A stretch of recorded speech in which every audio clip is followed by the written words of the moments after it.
was just setting up filming and Captain Cold attacked me and fell off my shelf. What's up guys, and welcome back to my channel. And as you probably know this if you watched my last video, which if you haven't, you don't need to.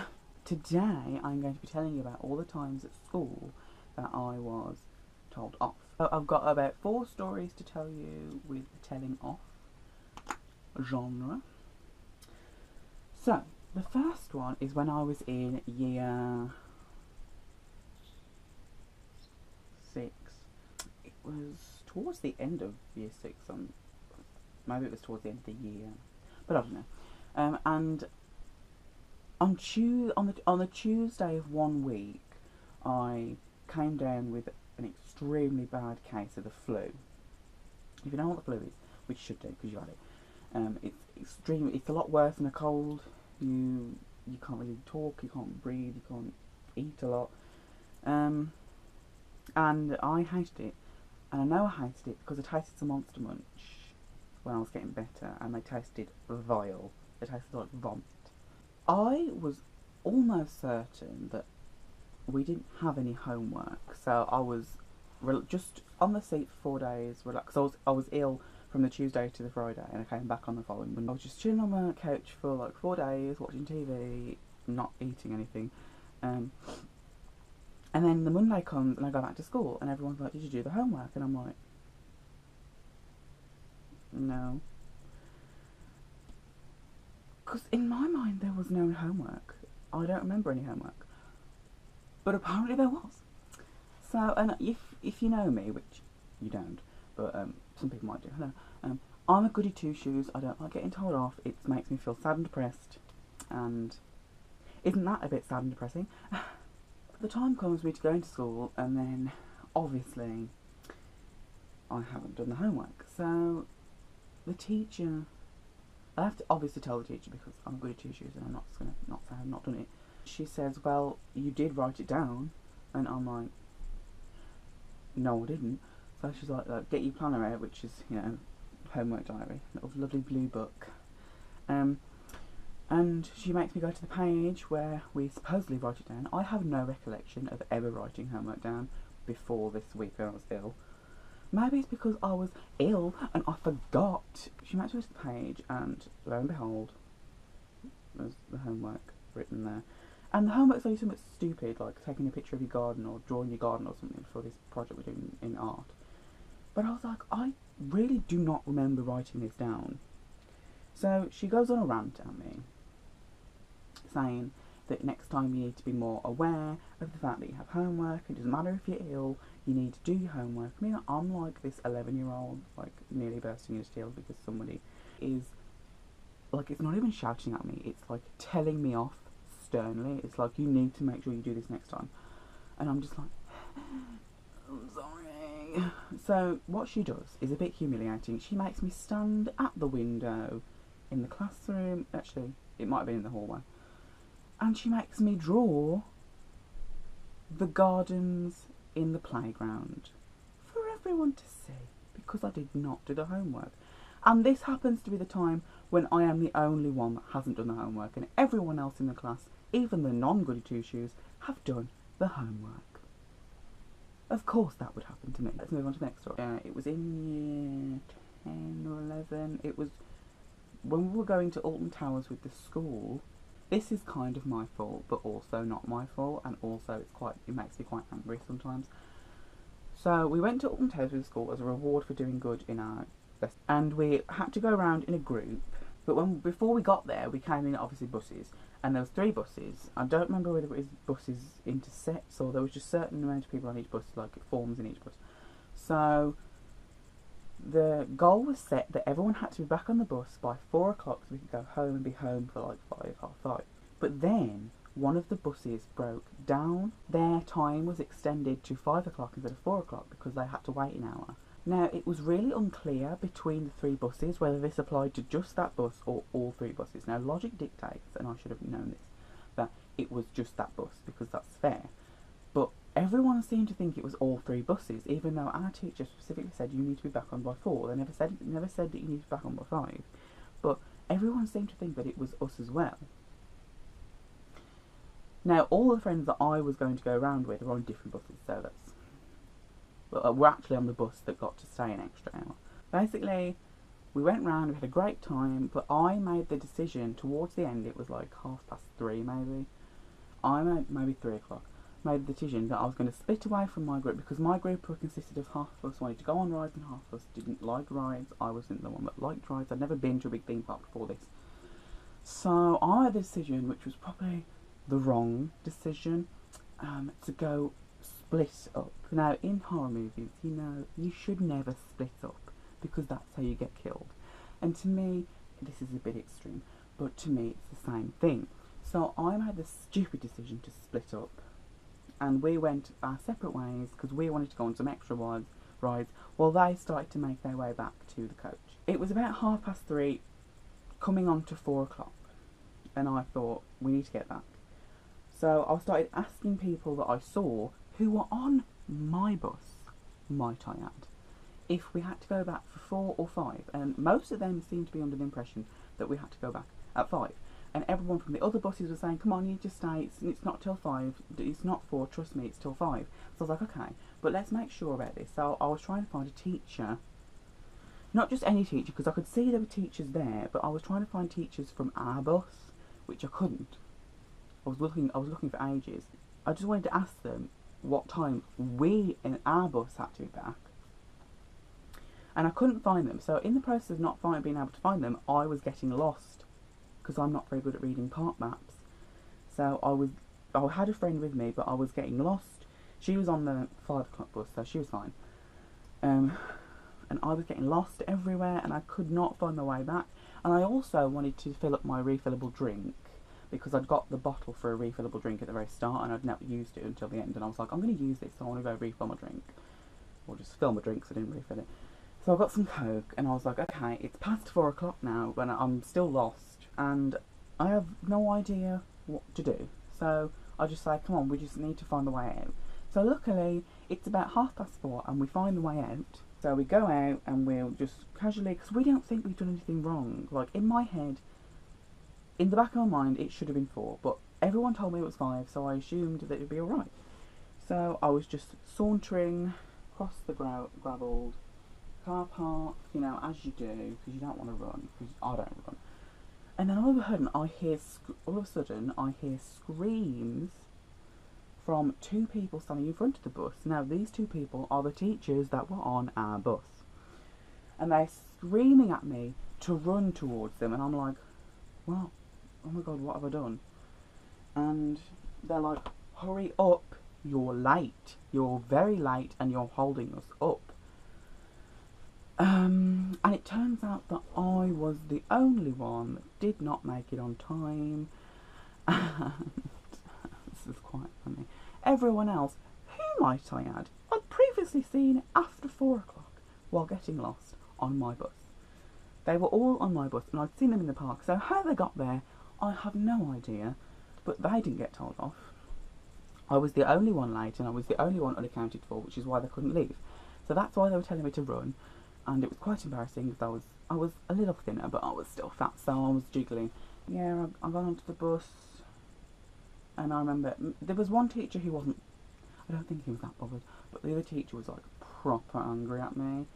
And she was yelling at me like, you're in my bad books, I can't believe you did this, you're just going to stand there and not explain yourself. And if you don't know shy people, which she obviously didn't, shy people will not go out their way to explain themselves when they think that they haven't done something wrong, when they actually have, and they're very shy, so they go into the little lone ball, which is what I did. I went into my little lone ball, I was just like, the woman who was ticking names off, she was like, is that you? And I was like, yeah, Thompson.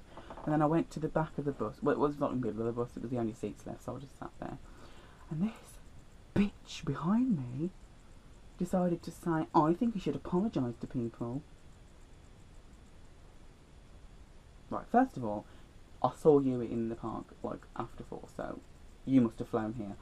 And second of all, you don't know me. You know I'm a good... Actually, you do know me, because you're in my class. You know I'm a goody two-shoes. You know that I did not do this on purpose. So why you want me to apologise to you when I didn't really do anything... Okay, I did do something wrong. But I didn't do anything wrong to you. It's not going to make you, like, what... How dare you say, apologise to everyone? Well, you apologise to everyone for being a cow. There I am, in my seat, like, I bet on the verge of tears. There was a few friends in front of me. They weren't friends, they were like friends of friends, who were consoling me like, it doesn't matter, Tom, just forget about it, don't let it upset you. And I was like, well, thank you, but I'm really upset. And I was texting my mom the whole journey ride home, saying I want to kill myself because I've never been so humiliated and shouted at so much in my life. So then I go and look into my bag to get my phone out. This was before texting my mum, by the way. And I find that it's covered in stickiness, sweets that had melted onto my phone throughout the day. They were the sweets that I bought to eat with me. I mean, it's just another thing to add to the things, do you know what I mean? Like, I've been humiliated beyond belief, and now I've got a sticky phone because it's covered in sweets. There were blue raspberry sweets as well, which was fine because my phone was blue, but you know, whatever. I actually had to make my mom get out of the car when I got home to go and speak to her, because she was actually my Year 7 English Lit teacher, and I loved her, and now I hate her. But to be honest, she doesn't remember me, because a few years after, when I was in like Year 13, like, I spoke to her and I was part of a bake sale that she organised, and she doesn't even remember me, so, which is to be honest the case with a lot of people. They don't remember me at all. So let's move on to the 2 times that I was shouted at, which I did not deserve to be shouted at. Now, I'd like to preface this by saying these involve male PE teachers in PE. If you don't know, which I want to get this message across to you, I'm not being horrible. Well, actually I am being horrible, because male PE teachers are some of the most arrogant, sexist, and generally rude dickheads that I've ever come across in my life. I've never had a male PE teacher that I don't like. So the first one is, I'm not going to say anyone's name because out of respect for them, not because they're at school, because it's just disrespectful if I do. So the first one is when I was in set 5 all throughout high school, because basically you had set 1 and 2, which were boys, set 3 and 4, which were the top girls, which is a bit sexist, don't you think? And then set 5, which was a mix of boys and girls who were heavy and didn't give a shit about school and sport. Now, the female PE teachers are one of the nicest people I've ever met. They're so funny, and they do not mind if you don't give a crap about sport. It just means that they try and encourage you in a way that doesn't make you feel like a fat twat. The male PE teachers, on the other hand, don't do that, and they have no time whatsoever for people who don't like sport. So one day, we were in the changing rooms like normal. Obviously, I was the first one dressed out of everyone because I don't want people to see. And do you do that thing where you go into the changing rooms with your PE kit already on underneath your clothes, and then you just take off your clothes and you're like, ta-da, because you don't want people to see your nurse, shall I say? Not there, you know, you don't there. And so set 1's teacher was like, okay, set 1 we're doing this, let's go. Set 2's teacher was like, we're doing this, let's go. Which left set 5 boys in the changing room, like, sitting ducks, not doing anything because we weren't told anything.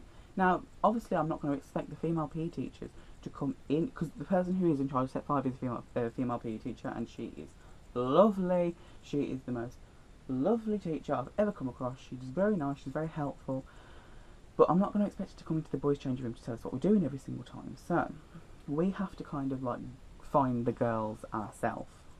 So we're waiting. There's in this lobby, there's like a sports hall, there's this like foyer with a couple of offices and the fitness suite.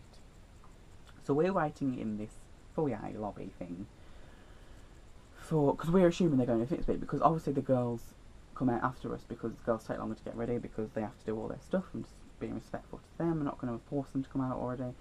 So we're waiting for the girls, which we assume, by the way, they're in the girls' changing room, because the girls' changing room is across the hall, the big sports hall. So I'm standing behind the door to the foyer lobby, looking at the girls' changing room, waiting for them to come out to see if they're in there or what we're doing.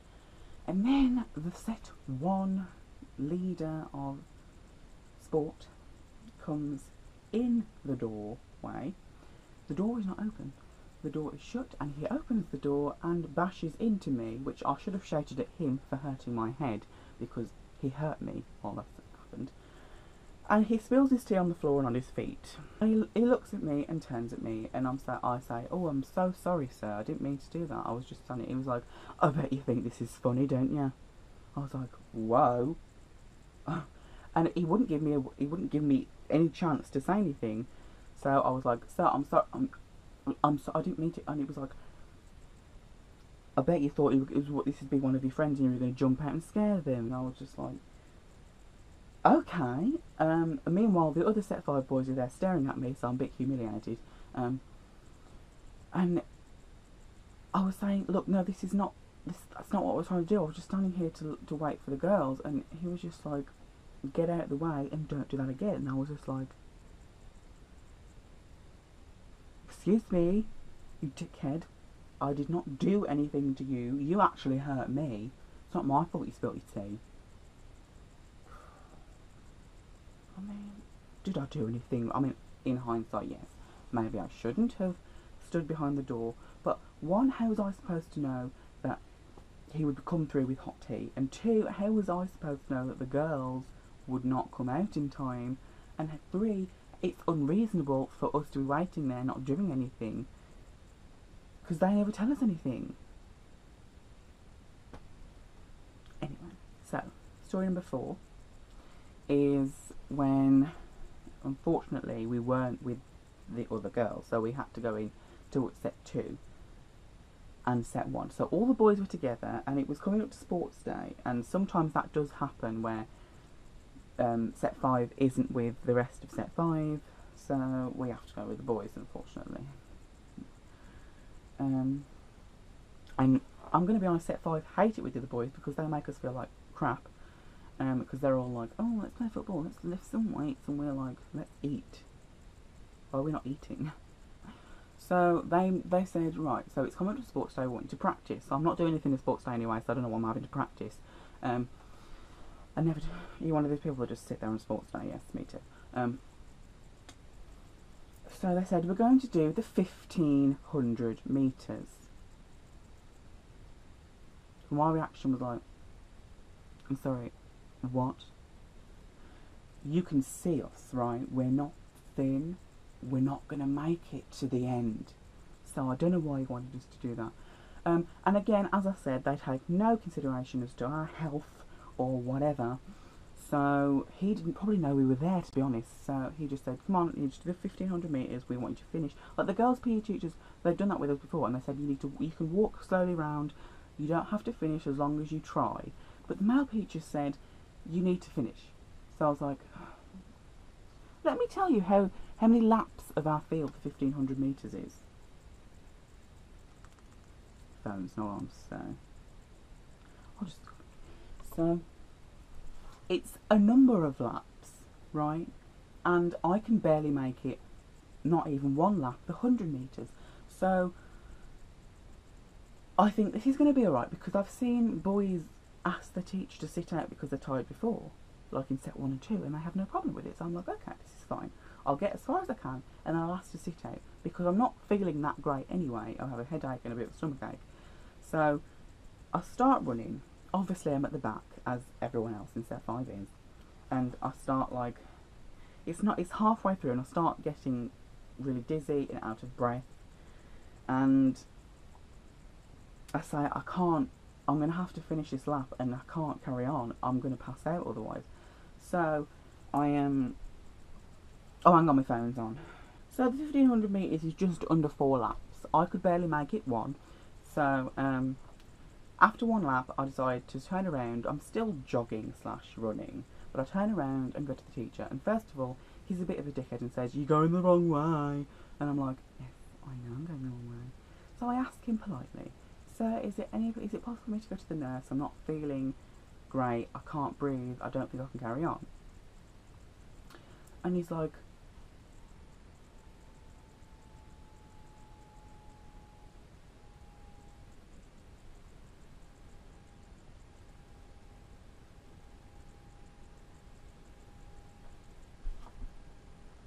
"Sorry, can you hear that? Did you hear that?" I've got a tribe next door. So just ignore that noise. So I tell him that, and he looks at me as if I'm stupid and says, no, you can't go to the nurse, go and sit over there. I'm like, so it's okay with you if I die and, you know, pass out and stuff. So he says this almost yelling at me, saying go and sit over there. So he makes me go and sit over there, and I'm thinking, one, you don't know who I am, so you can't speak to me like this, bitch.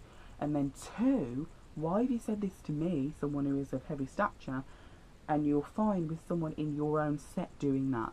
Like, half the people in his set weren't even running it. They were just sitting there playing, like, on their phones.